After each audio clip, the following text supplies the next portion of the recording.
Assalamualaikum warahmatullahi wabarakatuh.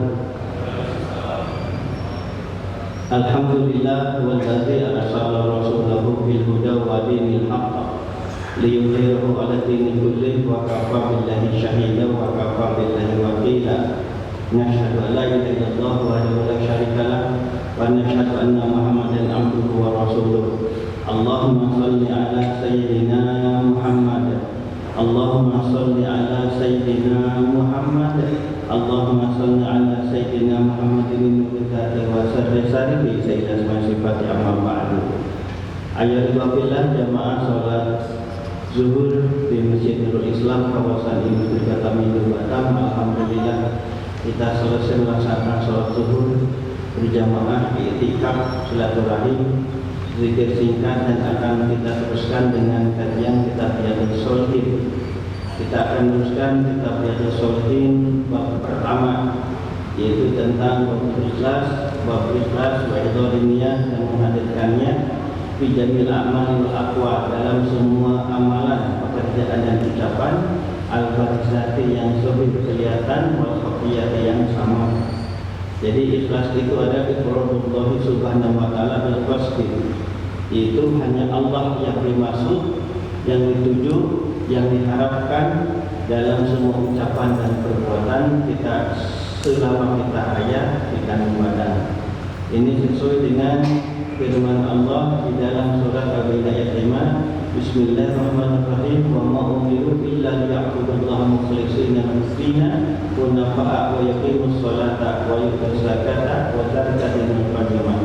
Tidaklah diperintah oleh kitab illa liya'budullaha, kecuali hanya untuk menyembah Allah, mukhlishina, dengan keadaan harus ikhlas, lahu-d-din, hanya kepada Allah, adil, ketaatan, hunafa, dalam keadaan lurus, artinya meninggalkan selain agama Islam, meninggalkan sesembahan selain Allah, hanya Allah yang dimaksud, hanya Allah yang disembah.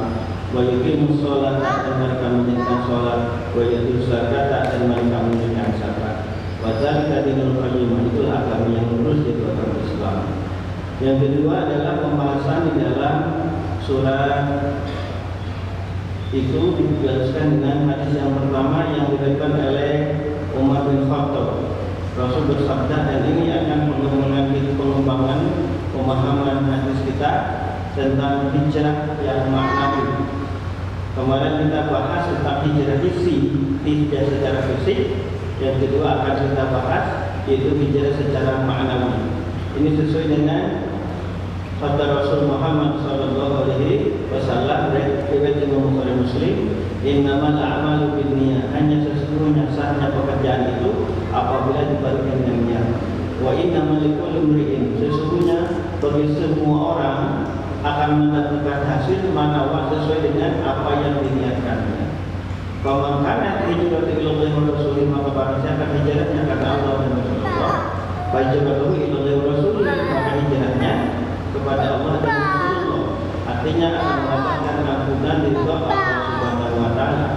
Wa man kana hijratuhu ila dunya sebuah, barang siapa hijrahnya untuk mendapatkan materi yang diinginkan, awal berarti dengan doa, atau hijrahnya karena perempuan yang ingin dinikahinya, wa hijratu ila ma hajar ilaihi, maka hijrahnya sesuai dengan yang diniatkannya, yaitu berupa alam materi atau duniawi. Yang mata Allah akan kita nikmati adalah hijrah secara maknawi. Ini yang dibahas oleh para ulama. Nanti kita akan bahas juga tentang bahaya apabila seseorang atau jamaah muslimin tidak hijrah. Kita awali dengan pembukaan Bismillahirrahmanirrahim. Innal hijrata, sesungguhnya hijrah itu la tafhamu fahman tarjiyah. Faqat, sesungguhnya hijrah itu tidak hanya dipahami secara saja, waktu lampau saja, perjuangan Rasul Muhammad SAW dan para pejuang yang memerdekakan negara ini saja, bukan itu. Bi'annahai bi'qol jismani min maqatil Madinah. Ini adalah perpindahan dari berbentuk fisik dari Mekah ke Madinah. Ballaha aidan wa'udul ruhiyun wa jtima'iyun wa saqafiyun. Tetapi lebih jauh lagi adalah hijrah waktu, hijrah batin kita, spiritual, wajtimai dan sosial, wasakofi dan kultural. Yang qadu silatin fi kulli zamani, dan yang ada relevansinya sepanjang zaman. Maka hijrah itu menurut para ulama tidak berhenti, tapi terus berjalan sepanjang perjuangan manusia umat Islam untuk memperbaiki kehidupan negara yang lebih wabi. Karenanya wabi adalah hayatul hadis. Jadi mempunyai korelasi di dalam menyelami kehidupan sekarang ini. Mungkin ufahmu hijrah di alamha, dan bisa dipahami tentang hijrah itu adalah sesungguhnya hijrah itu tabdil nahwal afdal fi majal akhirati, itu untuk merubah untuk memperbaiki dari aspek akidah, wal ibadah itu juga ibadah, wal muamalati dan bergaul dengan sesama manusia, wal akhlak dan akhlak. Waqad akada al ulama, telah menetapkan, menemukan para ulama, anak hijrati, sesungguhnya hijrah masalah yang madam al insan wajibu tahadiyat akhlakiyah wa ruhiyah fi hayatihi. Hijrah itu tetap berlaku selama manusia itu hidup, tetap mukminah ketika menghadapi berbagai macam persoalan hidup, tantangan moral dan spiritual dalam kehidupan kesehariannya. Karenanya jamaah mata Allah, Imam Nawawi menjelaskan, meringkas pembahasan kita dan yang akan kita bahas. Pertama, di dalam syarah Sahih Muslim itu beliau berkata, al-hijrah itu minal kufar ila daril Islam. Hijrah itu keluar, pindah dari negara yang di tempat yang penuh dengan orang-orang kufur yang tidak bisa beribadah tetap di dalamnya, ila daril Islam, menuju tempat negara yang aman dalam masyarakat Islam. Bahkan yang misalnya itu tetap berlaku hukum hijrah itu sampai datangnya kiamat. Wahyu wajibatun ala mayyaqul alaiha, dan itu wajib bagi orang yang mampu melaksanakannya. Idzal yaqbilu idharul dini tidak perlu apabila dia tidak mampu menampakkan agama negara kufur. Artinya apa? Kalau memang tidak bisa tenang nyaman ibadah di dalam sana, apalagi dakwah, maka harus hijrah. Jangan karena cari materi, makan nggak bisa, Ramadan nggak bisa, apabila perempuan selepas jilbab keluar wajib hukumnya.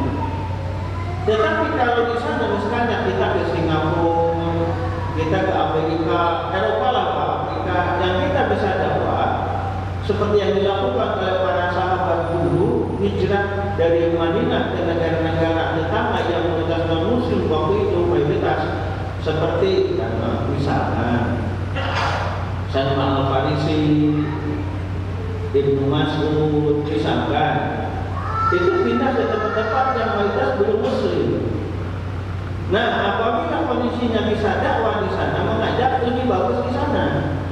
Bapak ditugaskan ke misalkan selama 1 tahun di tempatnya seperti itu. Tantangannya ada, tapi bisa sikapi, minimal dakwah ke orang sekitar, itu lebih bagus. Secara verbal, face to face, secara langsung, dan juga bisa lewat media sosial. Jadi hijrah ini wajib pindah apabila tidak bisa di sana melakukan Islam dengan baik. Yang kedua, tidak mungkin dakwah di sana, bahkan terpakai manasik kita. Tetapi apabila bisa melaksanakan Islam di sana, meskipun dengan keterbatasan hukum, tapi diberikan kebebasan dan bisa mengajar Islam ke orang sekitar, bisa mengajar orang masuk Islam, itu lebih bagus di sana daripada hijrah. Jadi itu yang pertama. Yang kedua, itu pembahasan hijrah secara hissi. Yang kedua adalah makna itu pembahasan kita. Berkata Imam Nawawi dalam syarat Sahih Muslim masih, beliau berkata al-hijrah riwayat fil hijrah, masuk dalam kata hijrah tarkuman Allah anhu, meninggalkan apa yang dilarang Allah, seperti sabda Rasul, wal muhajiru, orang yang hijrah itu man hadar, orang meninggalkan, menjauhi, man Allah anhu, yang dilarang oleh Allah Subhanahu wa ta'ala.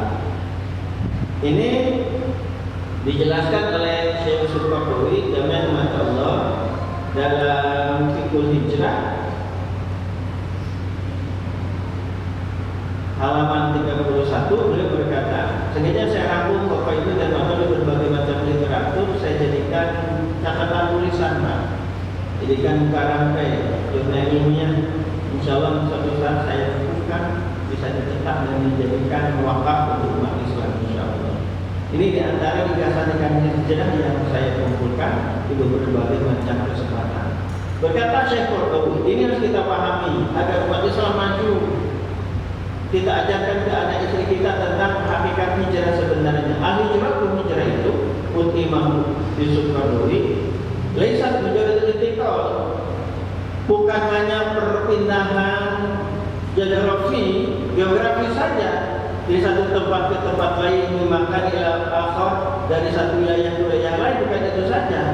Bal hiya tahawwul fi aqidati wa suluk, tetapi adalah perubahan dalam akidah, wasuluk dan perilaku, wasauratun ala waqil fasid, dan revolusi terhadap realitas yang rusak, keadaan lingkungan yang rusak, wasa'yun dan usaha dibina dibangun untuk membangun realitas yang lebih bagus, keadaan yang lebih bagus ala asas Islam berdasarkan syariat Islam. Jadi hijrah itu bukan hanya perpindahan fisik saja, tetapi memang seperti sabda Rasul tentang tadi, nama amru ini harus ditanamkan dulu keimanan kepada Allah bahwa hijrah itu untuk memperbaiki keadaan yang lebih bagus. Saya menjelaskan pertama untuk memperbaiki akidah, yang kedua adalah untuk memperbaiki akhlak. Sebab meskipun ekonominya bagus, kalau akidah tergerus, membiarkan misalkan temannya main judi slot misalkan, dahsyat Pak, judi slot itu Pak, judi online itu dahsyat sekali, perputarannya sampai ratusan triliun di negara kita. Yang judinya pun nggak tanggung-tanggung itu, bukan cuma 10 juta, 20 juta, 28 juta lebih yang judi online itu. Perputaran uangnya sampai 300 triliun di negara kita, dahsyat sekali. Jadi akidah kita tanamkan bahwa pertama la ilaha illa ma'bud bil haq illallah. Jadi yang berhak disembah kecuali hanya Allah. Yang kedua adalah la ilaha khaliqu kulli syai'in illallah, tidak menciptakan segala sesuatu kecuali hanya Allah. Allah Maha Pencipta. Yang kedua tanamkan bahwa sumber kebahagiaan itu dari Allah Subhanahu wa taala. Yang bisa mengelola bencana itu hanya Allah Subhanahu wa taala. Tanamkan itu. Jadi di mana saja bekerja, berusaha, dia ingin diri adalah ridho Allah. Kalau bekerja ini buat ridho Allah enggak? Suatu hari saya ada kajian di satu tempat, kawasan hotel. Di kafe ini nanya, maaf Bu ya, maaf Pak Ustaz mau nanya, gimana hukumnya? Saya kan sebagai chef di hotel ini, kan itu bintang 5 Pak. Sebab masuk kawasan itu nggak boleh orang Indonesia Pak, orang asing Pak. Nah, saya bisa masuk karena dijemput, ada yang jemput. Ya chef Pak, otomatis semua makanan ini yang dipasak oleh kokinya harus diicip oleh dia. Termasuk kan pakai arak merah itu, bumbu-bumbu yang kandungan makanan haram itu. Dan dia itu belum lagi nih yang aneh-aneh. Bahasa saya wajib Bapak meninggalkan pekerjaan itu karena itu haram, dan Allah pasti berikan jalan keluar yang lebih bagus darinya, asal niatnya karena Allah. Itu dasar Pak. Kadang di hotel yang cakap itu suka ada short time kerja malam, terutama kan ada short time pada 1 jam 2 jam. Mana zaman itu yang kerja di hotel? Tapi saya suruh keluar. Tentu hotelnya kayak gitu Pak. Saya tanya, kenapa nggak dilarang usaha saja Pak Haji? Terus saya Pak Ustaz, ini bertentangan, tapi macam mana? Justru untungnya di short time itu 2 jam 3 jam bayarnya sekian. Itu zina. Gak semua hotel, tapi banyak hotel kayak gitu. Gimana hukumnya haram? Nah ceritanya orang yang kerja di hotel bintang 5 itu bilang kayak gitu. Saya jawab, keluar, Allah pastikan. Nah gitu, nangis dia bertobat kepada Allah. Sejak 2 hari kemudian ketemu lagi saya di tempat itu. Nah waktu Ustaz saya acara ngobrol, alhamdulillah Pak Ustaz, saya sudah kerja di tempat yang bagus, masih dalam kawasan itu Pak, tapi yang syariah. Alhamdulillah lebih bagus gaji dia kemarin, buat saya lebih tenang, nggak takut kan gitu. Jadi kalau meninggalkan sesuatu yang haram karena Allah, maka Allah akan ganti dengan yang halal lebih bagus dari sebelumnya. Begitupun jodoh. Misalkan untuk anak kita, misalkan ini ganteng tapi nggak sholat, kan itu kerjanya di mana? Nah, di bank yang berbau riba, di pinjaman yang berbau riba, misalkan bahkan operator jodoh lepas. Kalau calon suami, calon menantu itu nggak mau pindah, tetap lepas saja, tinggalkan. Nanti Allah akan beri yang lebih bagus, yang soleh, yang sehat, yang mapan. Sebab perjanjian Rasul, orang yang meninggalkan yang haram karena Allah, maka Allah akan ganti lebih bagus, lebih halal dan berkah. Jadi akidah ini yang harus kita tanamkan, dan kejatuhan satu negara karena memang bangsa itu nggak berdasarkan akidah Islaminya.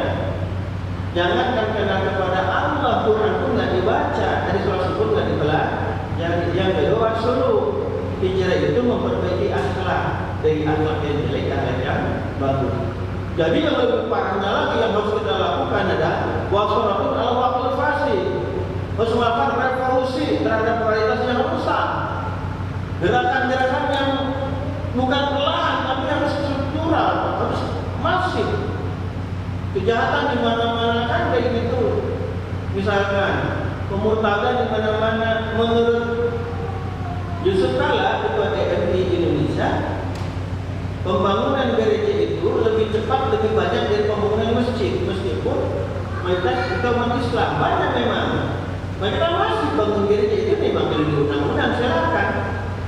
Dan itu. Dan kita benar-benar masih juga, benar-benar aktif juga umat Islam, ulama dan umaro, supaya Islam menjadi rahmat. Masjid itu jadi rahmat, bukan hanya tempat salat, tapi juga untuk kajian dan juga sumber tempat pusatnya pemberdayaan umat, baik memperbaiki akidah akhlak, ekonominya, pemahaman politiknya, budaya sebagainya. Sekarang ini masjid hanya sekedar tempat sholat saja. Kajian jarang Pak, banyak masjid yang tidak ada kajian. Bahkan di kota-kota besar itu masjid kalau sudah sampai waktu itu mau dikunci Pak. Dan berapa kali Pak sholat ditutup saja Pak. Gerbangnya dibuka, jadi kita sholat di emper. Atas wanita itu dikunci Pak. Memang masalah terkadang di satu tempat ada masjid sudah lama kejadiannya, asalnya hilang Pak. Itu mungkin ada satu dua nggak banyak, itu nggak banyak. Diperbaiki kan ada CCTV, perbaiki kayak gitu. Jadi pembinaan akhlak seperti itu. Jadi harus ada revolusi mental ketika akhlaknya rusak. Maka ulama kerjasama dengan umaro, kan itu menggerakkan masyarakat, sebab masyarakat itu tergantung ulama umaronya. Apabila ulamanya rusak, maka umaronya pun rusak, sebab nggak ada nahi munkar, mau nahi munkar, masyarakatnya pun akan ikut rusak. Jadi hijrah yang terpenting adalah apabila tidak bisa perlahan, ausaratul al-waqil fasih, melakukan revolusi mental. Gitu. Ini kan jargon Presiden Jokowi sebetulnya, tapi kan salah arah. Sebut 2 periode tapi korupsinya lebih dahsyat lagi kan? Kerusakan di mana-mana, judi online mana-mana, tindakan penjualan orang di mana-mana. Salah menerapkan revolusi mental, dirubah akhlaknya jelek di atas yang bagus. Dan juga wasail libeni wakil afdol ala asasil islamiyah, usaha untuk membangun keadaan yang lebih baik berdasarkan Islam. Bina dulu akidahnya dibandingkan dengan pembinaan ekonominya. Saya ingat almarhum Bapak pernah berkata kepada kami, jadi kami pernah bicara kepada kami, pada santrinya, kalau dakwah di masyarakat itu harus 2 hal berbarengan, tidak bisa dipisah. Pertama adalah tanamkan akidah dalam hatinya. Yang kedua, penuhi perutnya dengan makanan minuman, baru itu bisa tenang benar. Kalau misalkan akidahnya ditanamkan, perutnya lapar, pengangguran, kejahatan akan terjadi di mana-mana. Kenapa di Indonesia ormas merajalela? Karena pengangguran di mana-mana. Nganggur, masih ormas, kasih pekerjaan. Apa pekerjaannya? Juru parkir.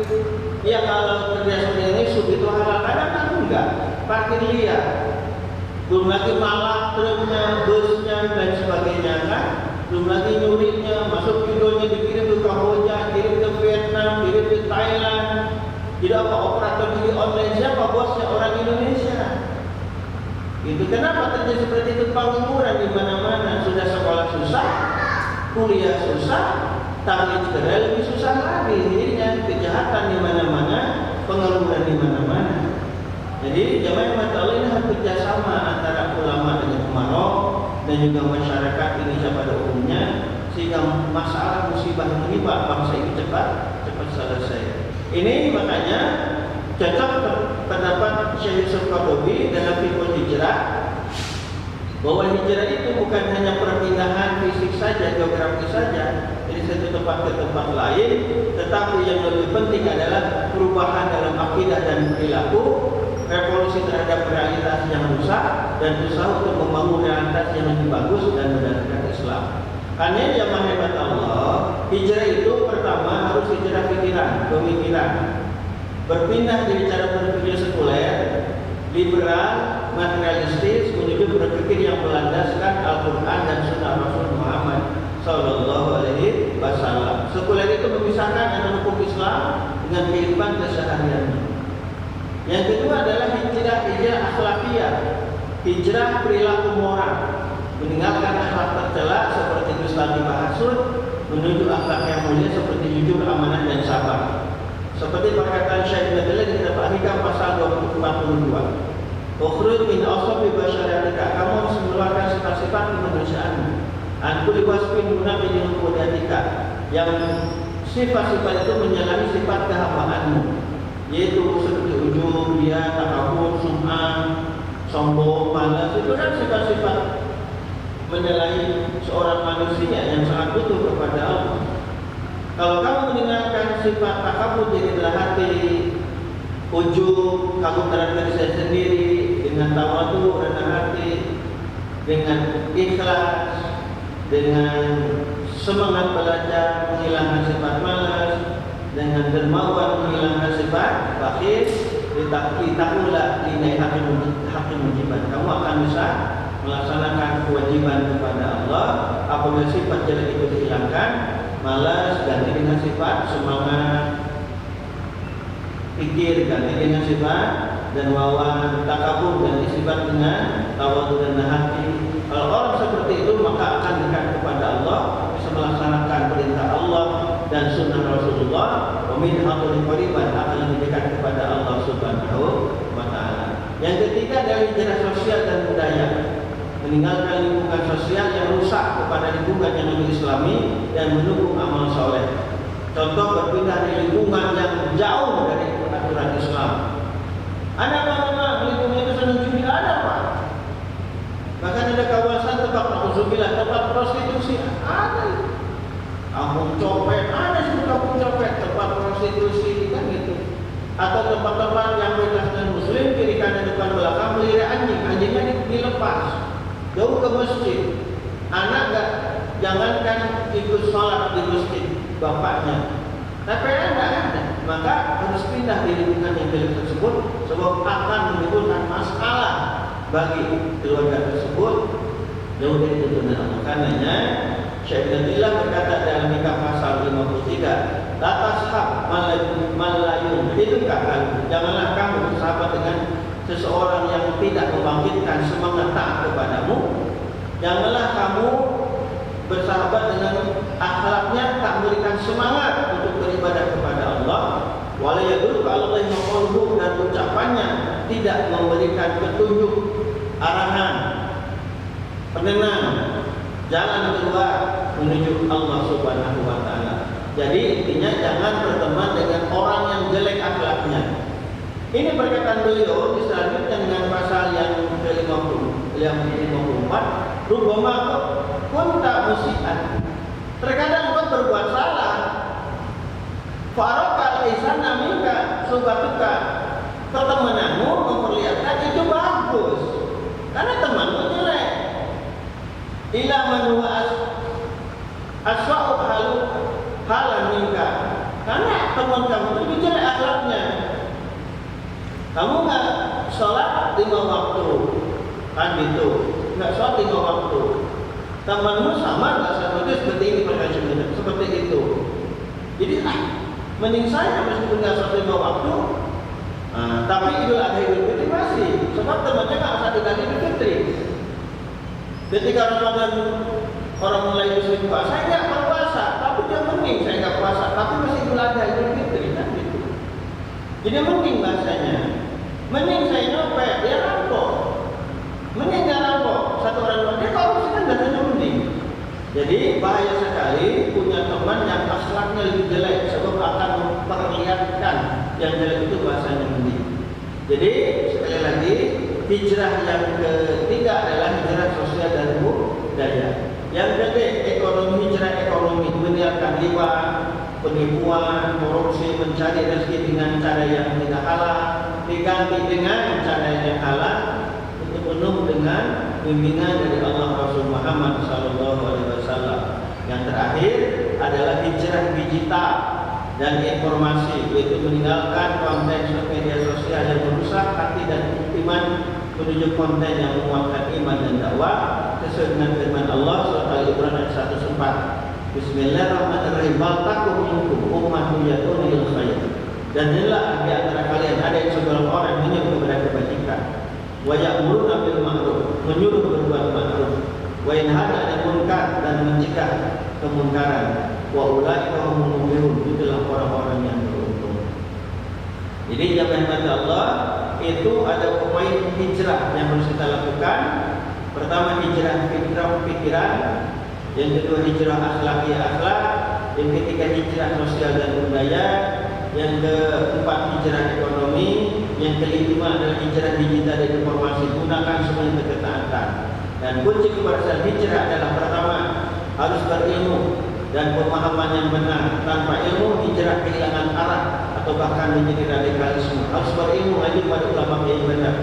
Sebab banyak yang disebut dengan teroris oleh ulama Indonesia sebelum umumnya karena ini melaksanakan Islam tapi salah dulu. Beda paham alibina, beda fikih disesatkan kita seperti itu. Kedua ikhlas, yaitu selalu ingin mendapatkan ridha Allah. Yang ketiga lingkungan yang mendukung hijrah, memerlukan komunitas yang saling menguatkan dalam ketaatan. Empat konsisten dan kesabaran itu istiqomah. Karena jemaah mata Allah itulah di antara kunci keberhasilan hijrah sekarang, yaitu harus berilmu dan memahami dengan benar karena mendapatkan ilmu dan guru yang benar. Yang kedua adalah ikhlas, yang ketiga lingkungan yang mendukung untuk hijrah, yang keempat konsisten dan sabar. Itulah dakwah mata Allah Subhanahu wa taala, bentuk hijrah yang sebenarnya kita amalkan. Semoga kita termasuk orang-orang yang disenangi, disayangnya Allah dan disayangnya Rasul Muhammad sallallahu alaihi wasallam. Allahumma shalli ala sayyidina Muhammad wa ala sayyidina Muhammad, amin ya Allah ya rabbal alamin. Allahumma ighfir lana dzunubana wa li walidina warhamna kama rabbana saghira. Faghfir lil muslimin wal muslimat wal mu'minin wal mu'minat al hayyin aman. Allahumma ighfir lana dzunubana wa li walidina warhamna kama rabbana saghira. Allahumma ighfir lana dzunubana wa li walidina wa li ashabil fil alaina wa li masyayikhina wa li banina wa li jami'il muslimin muslimat al hayyin aman. Allahumma shfi marhamna warhamna bihajalina maksudnya dalam kafir basikin muslimin pada sesuatu dengan halal merupakan masyarakat yang tabin. Wallahu masyarakat indah ta'ala bersetuhah maksudnya pahaman dan menjengkel sehingga amal malaikat yang muharrabin. Wassalamualaikum warahmatullahi wabarakatuh. Alamin. Subhanallahumma wa bihamdika asyhadu an la ilaha illa anta astaghfiruka wa atubu ilaik. Wassalamualaikum warahmatullahi wabarakatuh.